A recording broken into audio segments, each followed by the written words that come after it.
우리는 언제 몰입을 경험할까요? 저를 만약에 예를 들면요.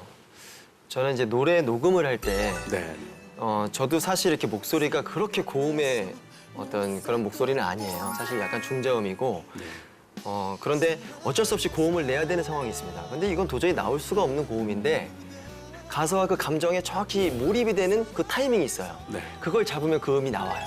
네. 그러니까 제 몸이 해결을 한 거예요. 어떤 이론이 해결한 게 아니에요. 네. 그 순간을 사랑할 때 이 몰입이 이루어지지 않나. 뭐 그런. 네. 네. 우리가 경쟁을 할 때도 이제 몰입이 돼요. 경쟁, 우리가 스포츠 경쟁을 할 때 학생들이 시험이 다가오는데 몰입을 해야 되는데 몰입이 안 돼요. 해야 되는데 그러다가 하루 전날이 됐어. 그러면 이러다 큰일 나겠다 그러면서 위기감이 엄습하면서 몰입이 돼요. 그죠?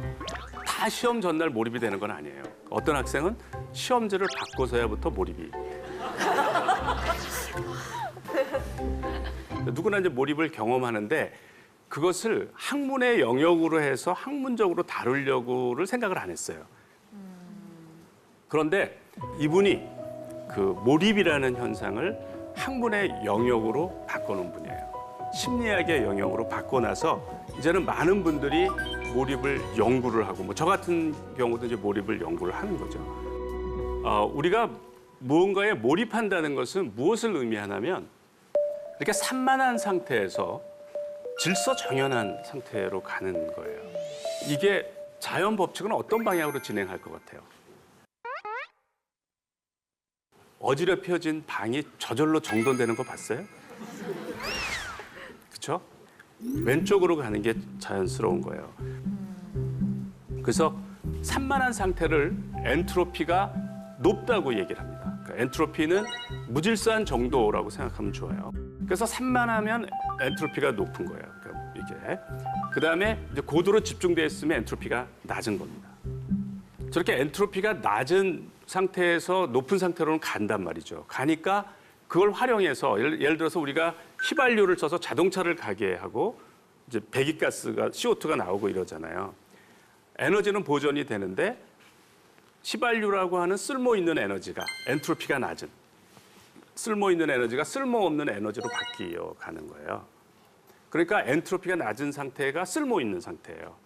그 상태에서 이제 쓸모없는 에너지로 바뀌어 가는데 그것을 영어로 이제 데그로데이션이라고 얘기를 합니다.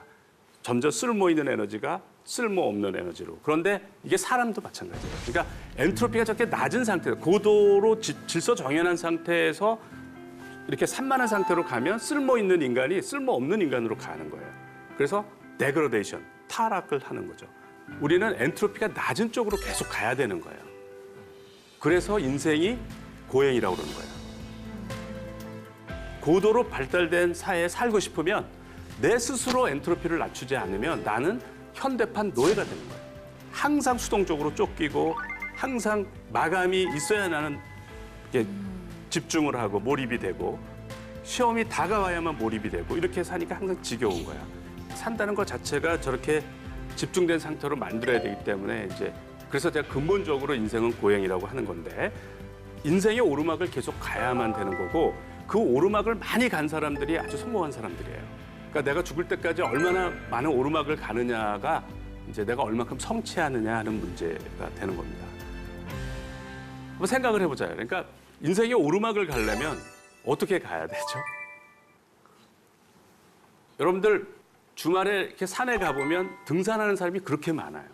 오르막을 가는 거야. 그죠? 그 사람들 미쳤습니까? 왜 오르막을 가는 거죠? 정상을 맛보기 위해서. 네, 힘들었는데 힘은 분명히 드는 겁니다. 땀을 흘리고. 그렇지만 정상에 가니까 좋았어. 내가 어떤 걸 혼신을 다했는데 지긋지긋했어. 이거는 안 좋은 거예요. 이러면 사람을 점점 수동적으로 만들어. 근데 혼신을 다했는데 좋았어.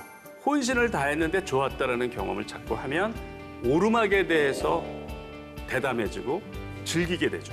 산행을 즐기게 되듯이 인생의 오르막길을 가는 걸 즐기게 됩니다. 이런 방법을 실제로 사용해서 실천한 사례들이 있습니다. 2013년인가 크리스마스 때 제가 이제 이런 메일을 받았어요. 저는 그 후로 6년 정도 사법 시험을 준비해 왔습니다. 그런데 올해 3번째로 응시한 2차 시험에서 아까운 점수로 낙방했습니다. 설상가상으로 3년 이상 만나왔고 결혼을 약속했던 여자친구에게 이별을 통보받았습니다. 12월 8일 처음으로 이별을 통보받은 이후부터 반강제적인 몰입 상태에 빠진 것 같습니다. 2주 이상 생각을 멈출 수가 없었고 밤에 잠도 제대로 잘 수 없었습니다. 낮에는 사람을 만나도 반쯤은 졸면서 대화하는데 문제는 막상 자려고 누우면 잠이 안 오거나 금방 깨버리는 상황이 지속되었죠. 여러분들이 보시기에 이 학생은 도와줘야 될 것 같아요? 말아야 될 것 같아요? 도와주세요. 도움이 좀. 같은 남자로서 좀 안 됐더라고요. 이분이 그거를 거의 굉장히 절실했기 때문에 말 그대로 실천을 했어요. 말 그대로. 9주가 지났어요. 볼까요? 보통 올림픽이 시작이 되면 그 올림픽 경기를 고시 공부하면서도 봤는데 근데 이번 올림픽은 개막하는 줄도 몰랐습니다. 저도 예전에는 선배들 친구들을 부러워했던 것 같습니다. 저는 도서관에서 고시 공부하는데 직장 다니면서 월급 받는 이야기만 들어도 부러웠습니다. 근데 신기하게 몰입 이후로는 그런 생각이 들지 않습니다. 그냥 제가 가장 행복한 사람 같이 느껴집니다. 이렇게 행복하게 하면 결과가 어떨까요? 사법시험 2차 합격자 발표가 있었는데 합격했습니다. 합격을 했어요. 이 학생하고 헤어진 여학생하고 어떻게 되는지 궁금하지 않으세요? 네. 결혼을 했어요. 저보고 주례를 서달라고 해서 제가 주례를 섰습니다. 이 학생이 붙은 시험에 떨어진 학생이 또 연락이 왔어요. 그래서 이 학생하고 연결을 시켜줬어요. 저한테 참조로 보냈는데 제가 가끔 봐요. 몰입을 잘하고 있는 점인지. 근데 몰입을 잘 못해. 그 학생이 카톡을 한 거예요. 그래서 카톡을 업한 거예요. 바뀌었는데 한번 보시죠. 밥을 먹으면서도 길을 걸어가면서도 온전히 공부 생각만 할 수 있었고 역시나 그 힘든 마음은 눈 녹듯이 사라졌습니다. 너무 즐거웠어요. 정말이지 교수님이 말씀하신 1초에 빠짐없이 생각하기의 중요성을 절실히 느끼게 되었습니다. 공부가 정말 잘 됐습니다. 꿀 같았어요. 이 학생이 시험이 끝나고 저한테 메일을 보냈어요. 그때 그 메일을 보여드릴게요. 시험은 총 7과목을 4일 동안 보았는데 잘 본 과목도 있고 아쉬움이 남는 과목도 있습니다. 그래도 정말 자신 있게 말씀드릴 수 있는 건 후회가 없습니다. 시험장을 나오며 처음으로 나는 할 만큼 했다라는 생각이 들었습니다. 이게 합격하고 보낸 메일이 아니에요. 시험 끝나고 보낸 메일입니다.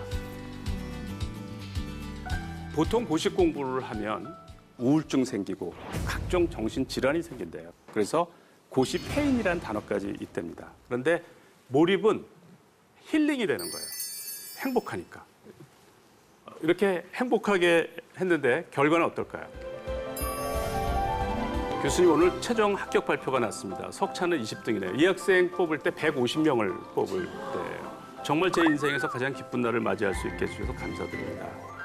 지금 제가 소개한 주인공들이 여기 나와 있습니다. 네.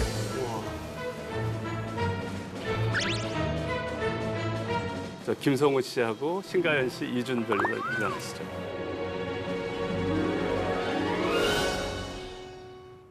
네.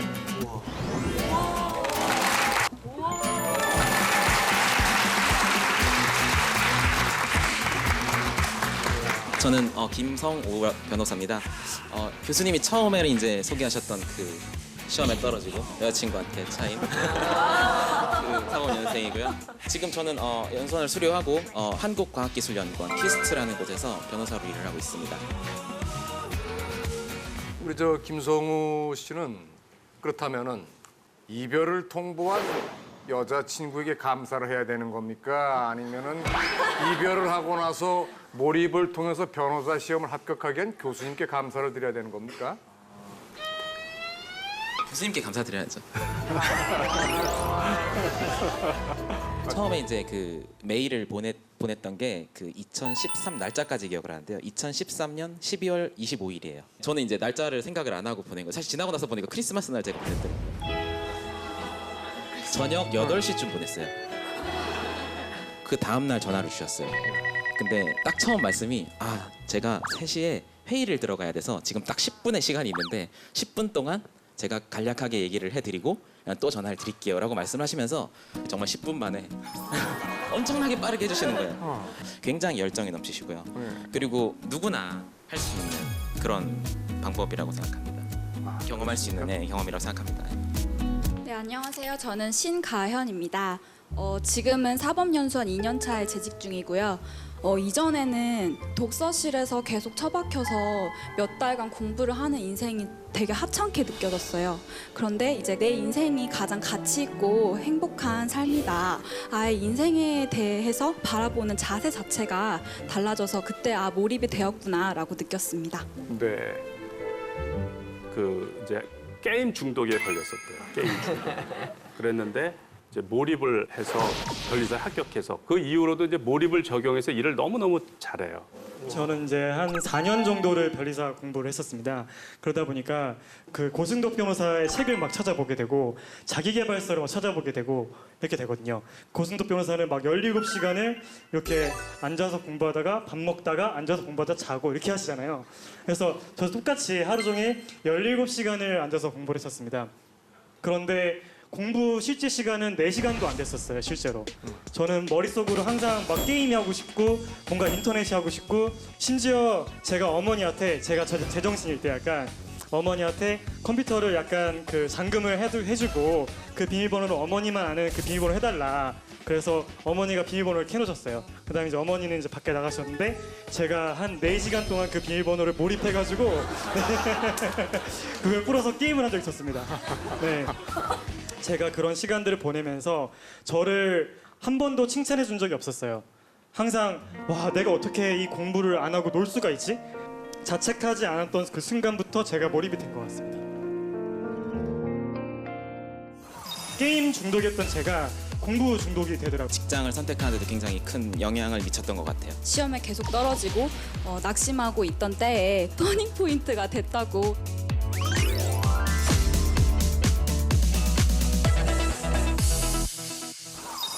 왜 어떤 거는 시간이 지나면 기억이 나고 어떤 거는 다 잊혀질까요? 글쎄요. 일단은 기억이 난다는 거는 그 상태에 굉장히 몰입을 많이 하고 그 상태가 오랫도록 기억에 남는 무언가가 있었을 거고요. 네. 그게 아니면은 그냥 또 흘러가서 기억 속에 네. 묻혀지는 것 같아요. 네. 어떤 일이 기억이 난다는 것은 그것은 우리 몸에서 중요하다고 간주를 했기 때문이에요. 그럼 우리 뇌는 뭘 기준으로 중요하고 중요하지 않은 걸 가르냐는 거죠. 이 문제를 해결한 분이 에릭 칸데입니다. 이분이 이 문제를 해결해서 노벨상을 받았어요. 2000년에. 바다 달팽이를 이용해서 이제 이분이 실험을 했는데 이분이 밝힌 거는 딱 2가지밖에 없더라. 딱 2가지. 그게 뭐냐면 자극이 세면 우리 뇌는 중요시해진다. 여러분들이 소스라치게 놀랐거나 아주 재밌었거나 이러면 기억을 해요. 자극이 세기 때문에. 여러분들이 영어를 애우려고 그래요. 영어 단어를. 나 잘 안 애워져. 우리 뇌가 중요시 안 여기는 거예요. 그거였구나. 그런데 애워야 돼. 어떤 방법을 쓰죠? 반복하죠. 반복을 하면 우리 뇌는 중요하다고 생각합니다. 가장 중요한 거는 강한 자극이 반복해서 올 때가 가장 우리 뇌는 중요시 여겨요. 그래서 몰입을 시켜주는 거예요. 이거를 활용해서 아주 유용한 정보를 하나 가르쳐 드릴 텐데 아이가 책상에 앉는 데까지 굉장히 힘들다고 네. 그랬죠. 얘를 5분 만에 몰입시킬 수 있는 방법이에요. 제발 가르쳐 주세요. 이걸 이해하려면 외형 기억이 있고 안무 기억이라는 게 있어요. 외형 기억이라고 하는 거는 제가 뭐 김상중 씨, 뭐 이지연 씨 이렇게 이름을 기억하는 거 이런 거를 외형 기억이라고 해요. 스쿨은 학교다. 그러니까 의식할 수 있는 기억을 우리가 외형 기억이라고 해요. 의식할 수는 없지만 내가 실력이 있는 거가 있어요. 뭐 운전을 한다거나 운동을 한다거나 악기를 다룬다거나 이런 기억을 우리가 안무 기억이라고. 몸에 배어 있는 거. 그렇죠. 몸에 배서 자동적으로 나오는 나오는 거. 것을 우리가 안무 기억이라고 그래요. 우리가 보는 시험은 외형 기억과 안무 기억 중에 어떤 기억을 테스트하는 걸까요?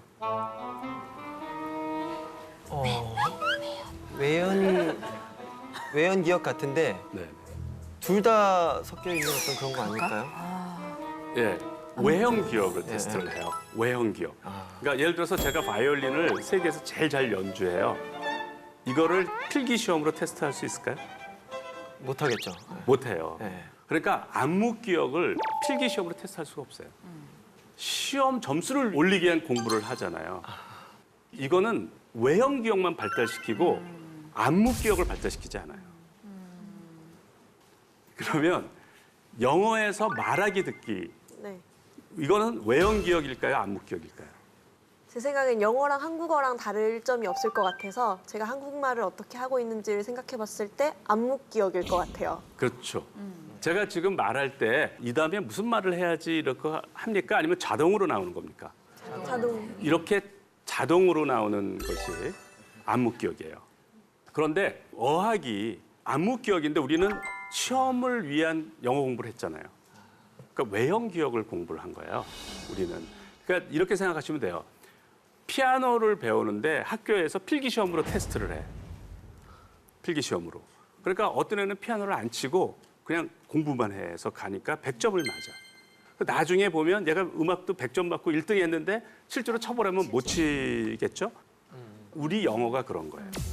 실제로는 안무 기억이 중요한 건데 어학은 안무 기억을 발달시킨 게 아니라 외형 기억만 발달시킨 거예요.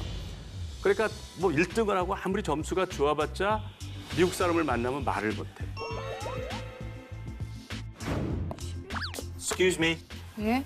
뭘 도와드릴까요? Hi. They billed me over 100,000 won for my electricity. How in the world is that possible? I'm a single resident. 예를 들어서 처음으로 이제 피아노를 배우려고 하는데 그러면 체르니를 치기 시작해야 되나요? 바이엘을 치기 시작해야 되나요?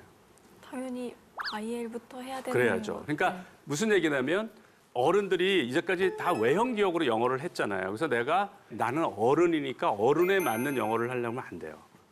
왜냐하면 말하기 듣기는 못 하잖아요. 그리고 거기 바이엘에 해당하는 게 미국 아이 5살, 6살 아이를 목표로 해야 돼요. 아주 쉬운 단어를 얘기하고 쉬운 구조를 얘기하는데 자유자재로 얘기합니다. 그게 안무 기억이에요. 아무 거리낌 없이 그냥 튀어나오는 거. 아무 생각 없이 하는 거. 그거를 해야 돼요. 그게 제대로 돼야 그다음에 어려운 단어 갖다 붙이면 되는 거예요. 이런 사실을 이용해서 여러분과 함께 해보기 위해서 따로 이제 준비를 했는데 The Power of Immersion to Awaken Genius예요. 그러니까 천재성을 깨워줄 몰입의 힘이라는 겁니다. 이거를 이제 따라해야 하는데 그 원어민하고 앵무새처럼 똑같이 따라해야 돼요. 자, 우리가 한번 따라해 볼게요. 이걸 이제 해봐야 돼요. The power of immersion to awaken genius. The Power of Immersion to Awaken Genius. The power of immersion to awaken genius. The Power of Immersion to Awaken Genius. The power of immersion to awaken genius. The Power of Immersion to Awaken Genius. 이걸 몇 번 정도 해야 안무 기억이 될까요? 100번은 해야 되지 않을까요? 100번 가지고는 택도 없어요. 1000번 정도 해야 돼요. 1000번 정도. 요새는 스마트폰 무한반복 앱이 많이 나와 있어요. 그래서 거의 모든 자투리 시간을 다 활용할 수가 있어요. 예를 들어서 가장 여러분들이 몰입도가 낮을 때가 언제냐면 방학이 됐는데 뭐 공부당한 공부가 아니라 늘어져가지고 일어나지도 않고 있죠. 엄마가 아침 식사를 해도 안 하고 뭐 9시, 10시, 11시가 됐어요. 누워 있는 거야. 그런데 누워 있는 게 편치가 않아, 사실은. 지겨워. 지겨운데 일어나는 게 조금 더 지겨워서 좀 그런 상태. 그런 상태가 이제 몰입도가 가장 낮은, 그러니까 늘어질 대로 늘어진 상태예요. 그때 이것을 틀어놓으세요. 이거를 틀어놓는데 소리를 조금 크게 틀어놓으세요. 그러면 이제 따라하기도 싫어. 그렇잖아. 의욕이 하나도 없으니까 따라하기도 싫어. 얘가 반복으로 계속 나옵니다. 이게 나를 각성을 시켜요. 반복이 내적 중요성을 올리잖아요. 한 5분, 10분 계속 들여다 보면 이제 따라할 정도는 돼. 따라할 정도는. 그럼 마음속으로 따라하세요. 그럼 효과는 이제 더 커져요. 마음속으로 5분, 10분을 따라하잖아요. 그러면 이제는 각성도가 더 올라가서 소리를 내서 따라할 수가 있어, 이제는. 그래서 소리를 내서 따라해. 한 10분 따라하면 그냥 일어나죠, 저도. 이제는 충분히 몰입도가 올라간 거예요. 그럼 이제 자기 일도 할 수 있고.